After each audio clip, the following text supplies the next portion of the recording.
12화 오아시스 마을 3. 뭐? 관련이 없으면 나가라니 뭐 이런 우읍. 스텔은도 이 마을과 관련이 없다면 나가라는 말에 기분이 언짢았지만 그 전에 계속 나불거리는 뱀의 입, 아니 머리통을 통째로 잡아버리고서 대신 물었다. 여기서 나가라니 무슨 사정이라도 있는 거야, 요? 자연스레 나온 반말이었으나 생각해보면 몬스터라고는 해도 수호신이라 불리는 자이기에 스테르는 말끝에 요를 붙였다. 그리고 얼마 지나지 않아서 그가 답해주었다. 저는 약 100년 전에 이 마을을 만들었습니다. 원래는 사람들을 이 마을에 가두고 천천히 괴롭히다 죽일 생각이었죠. 당시 저는 저를 믿고 숭배하던 자에게 배신당하고 죽어가는 마을 사람들의 비참한 모습을 보고 싶어 하던 그저 단순한 몬스터였습니다.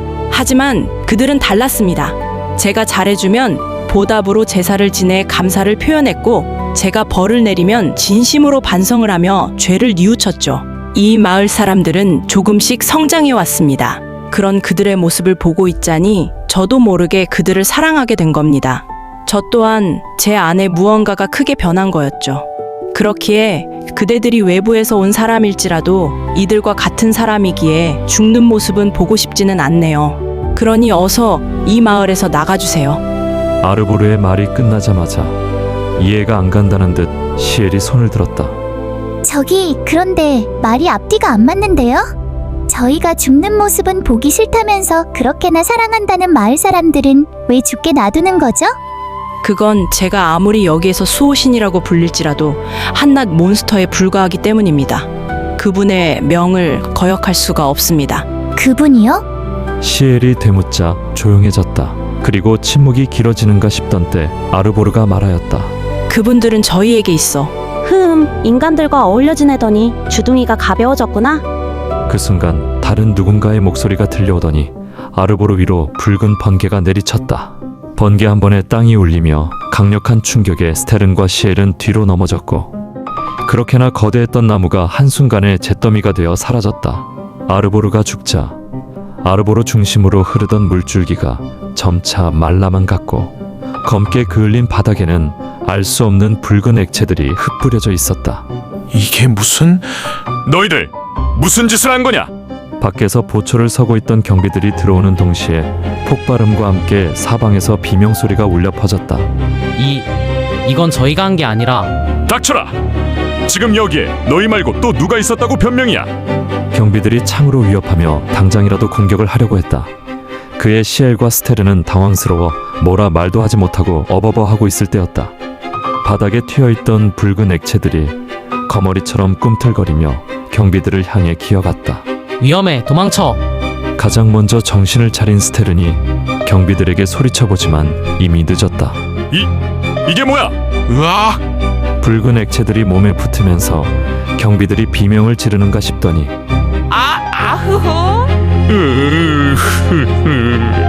점차 목소리가 야릇해져만 갔다. 얼마 못 가 그들의 신음이 멎을 때쯤 그곳엔 헛간에서 보았던 말라 비틀어진 시체와 유사한 두 구의 시체가 생겼다. 긴장 풀지 마, 시엘. 네, 스테른과 시엘은 바로 전투 자세를 잡았다. 이윽고 시체 안에서 스멀스멀 붉은 액체들이 기어나오며 뭉쳐지자 아이스 캐논 2. 바로 스테른이 가시 얼음 덩어리를 날렸다. 하지만 액체는 뒤로 유연하게 몸을 꺾으면서 가볍게 피하였다. 위험하게 지금 뭘 날리는 거야? 뒤로 꺾여있던 허리를 천천히 세우자 붉은 액체는 점차 여성의 모습으로 변하였다. 백발의 물결이 굽이치는 듯한 웨이브를 탄 머리칼은 길게 자라 있었고 황금색 눈동자의 머리 양쪽에는 양의 뿔이 달려 있었다. 신체 또한 여성의 늘씬한 몸매를 자랑하듯 온몸에는 양털들이 옷처럼 타이트하게 달라붙어 있었지만 배꼽에서부터 양쪽 쇄골까지는 양털이 아닌 뽀얀 속살로 V를 그리며 가슴 굴곡을 보여줬다. 하체 또한 늘씬하게 쭉 뻗은 다리가 만들어졌으나 그녀가 사람이 아니라는 걸 증명이라도 해주는 듯 발만큼은 사람의 발이 아닌 양의 다리였다.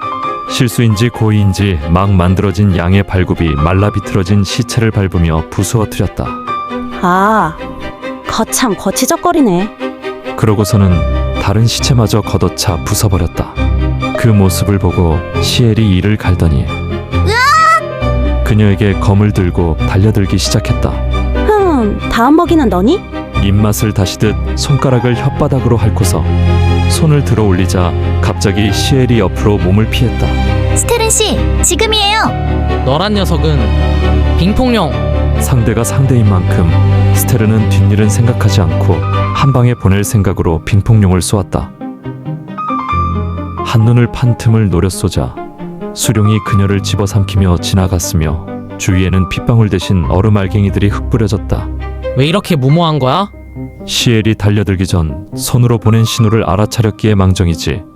만약 스테른이 그 신호를 알아보지 못했다면 시엘 또한 싸늘한 시체 한 구가 되었을 것이다.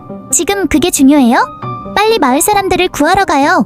그런 그녀의 무모함에 남 말할 처지는 아니지만 머리가 좋은 건지 무식한 건지 그래.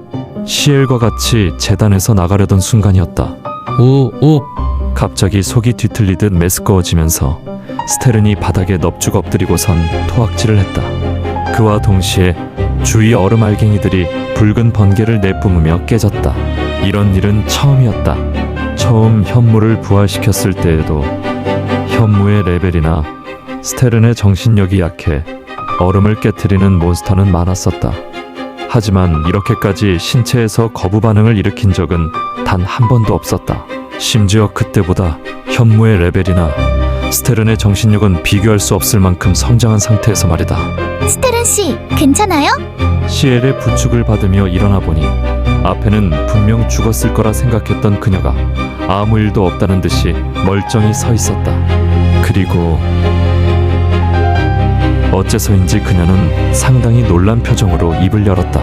뭐야, 너 현무잖아? 그 입에서 현무라는 말이 나오자 이번에는 스테른이 놀랄 수밖에 없었으나 그렇다면 그 옆에 있는 애가 백호가 아니네? 백호까지 나오자 스테른의 머릿속이 복잡해졌다. 스테른 씨, 아는 사이예요? 당연히 모르는 사이이기에 고개를 저었다. 그렇다면 전 현무의 주인과 아는 사이이지 않을까 싶었으나 이 또한 묘하게 아기가 맞지 않았다. 말하는 걸로 보아 이리하고도 아는 사이는 아닌 것 같았다. 그런데 어떻게 백호를 알고 있는지, 아니 그 전에 어째서 현무와 백호가 같이 있을 거라 생각하는 건지 자체가 의문이었다. 그리고 이 의문은 얼마 전까지만 해도 이리에 백호와 같이 지냈던 스테른에게는 더욱더 큰 혼란을 주었다. 그뿐만 아니라 그녀는 지그시 스테른의 왼쪽 손목을 쳐다보며 혼란을 덧붙였다. 그러고 보니 그 발톱 혼돈이군. 그 말 끝으로 한동안 침묵이, 긴장감이 맴돌았다. 대체 뭐가 어떻게 돌아가는? 아니, 정신 차려라, 스테른. 지금 난 적하고 교전 중이라고. 입술에 피가 날 정도로 꽉 깨물고서 정신을 차린 스테른이 시엘에게 속삭였다. 내가 어떻게 해서라도 빈틈을 만들어 볼게. 넌 그 틈을 노려서 마을 사람들을 구하러 가줘. 네? 그게 무슨... 뭐라고 말하기 전에 부축해주던 시엘을 밀쳐내며 앞으로 나왔다. 뭐야, 너? 설마 지금 나하고 싸워볼 생각으로 나온 거야? 마치 놀란 사람처럼 한 손으로 입을 가리는 것과는 상반되게 그녀의 눈에는 조롱과 가소로움이 섞여 웃고 있었다. 알고 있다. 스테른의 수준에 안 맞는 정도가 아니라 앞에 서 있는 몬스터. 그녀는 지금까지 만난 몬스터하고 비교도 안 될 정도로 급이 다르다는 것을. 그럼에도 마른 침을 삼키며 스테른이 전투 자세를 잡으려던 때 갑자기 그녀가 양손을 심장 높이로 들었다. 어차피 뭐 죽이지도 못하는 거 그냥 가. 보내줄게. 생각지도 못한 전개에 스테른뿐만 아니라 시엘도 당황하며 소리쳤다. 웃기지 마요. 그러면서 뒤에서 꼼수 부릴 거 누가 속을 줄 아세요? 히, 꼼수? 시엘의 말에 피식 웃으며 그녀의 몸이 점차 붉어지는가 싶더니 핑. 순간 시야에서 사라진 붉은빛 번개가 시엘의 갸냘픈 볼을 스치고 지나갔다. 새하얀 볼에서는 점차 미세한 선이 생겨나더니 꼼수라는 건 자신과 동등 혹은 그 이상인 자에게나 써먹는 거야, 꼬마 아가씨. 뒤에서 들려오는 귓속말에 시엘은 화들짝 놀라 바로 뒤를 돌며 피하였다. 볼에선 붉은 핏줄기가 흘러내렸다. 놀란 심장은 아직도 미친 듯이 뛰어 호흡이 거칠어진 시엘의 반면 그녀는 능글맞게 웃으며 말했다. 자, 너희가 원하는 대로 길 비켜줬잖아. 이제 가보라고. 그녀가 빨리 가라는 듯이 손짓을 하자 그 모습을 보고 화가 난 시엘이었지만 당장이라도 달려들 것 같은 몸을 간신히 억눌렀다. 스텔은도 묻고 싶은 게 산더미라 발걸음이 떨어지지 않았으나 사람의 목숨이 우선이라는 생각에 포기하였다. 가자, 시엘. 스텔은의 말에 시엘도 못 이기는 척하고 발을 돌려야만 했다. 너희가 왔던 서쪽 빼고 동남북 방향에서 몬스터 한 마리씩 마을을 공격하고 있을 거야. 그리고 부하스에 가면 좀 더 재미난 일이 일어날 테니 이 사태가 끝나면 한번 가보라고. 크크크크. 잘 가라는 듯이 방긋 웃으며 손까지 흔들어주자 미친년. 욕지거리를 내뱉으며 시엘과 스테르는 아르보르 재단에서 나왔다. 그 둘의 뒷모습을 바라보며 그녀 도철은 하늘을 올려다보며 미소를 지었다. 드디어 이 지긋지긋한 저주 생활도 끝이 나는구나. 전 이쪽으로 가볼게요. 시엘이 가리킨 방향은 남쪽이었다. 스테른도 고개를 끄덕이며 대답했다. 그럼 난 북쪽으로 갈게. 그렇게 스테른과 갈라진 시엘은 남쪽으로 달렸다. 다행히 남쪽은 그래도 피해가 그렇게 크지는 않았는지 겉으로는 평온해 보였으나 퍽 가까이 다가갈수록 둔탁한 소리가 커져만 갔다. 그 소리를 따라간 곳에는 한 아주머니가 있었다. 아주머니는 자신의 키보다는 살짝 작은 곡괭이로 열심히 바닥을 내리치고 있었다. 단순히 본다면 그저 아주머니가 밭일을 열심히 하는 것처럼 보일 수 있었으나 퍽 아주머니는 피눈물을 흘리며 입에선 계속 같은 말만 흘러나왔다. 네 안 해요. 그리고 곡괭이로 내리치는 바닥에는 얼마나 내리찍었는지 모를 형체를 알아볼 수도 없는 시신이 삐떡이 되어 있었다. 아무리 원수라 해도 저렇게까지는. 주위에는 아직까지는 멀쩡한 수많은 시신들이 널브러져 있었다. 아주머니는 곡괭이로 찍을 만큼 다 찍었는지 다른 시신을 피떡으로 만들기 위해 방향을 돌리다 시엘과 눈이 마주쳤다. 도망가요. 도망치라고 말하면서도 손은 멈추지 않았다. 잔혹한 장면에 얼어붙어 있던 시엘도 정신을 차리고서 자신을 향해 내리찍는 곡괭이를 옆으로 피했다. 분명 무언가에 조종당하고 있는 거야. 그런 생각이 들면서 당연히 죽일 수 없었다.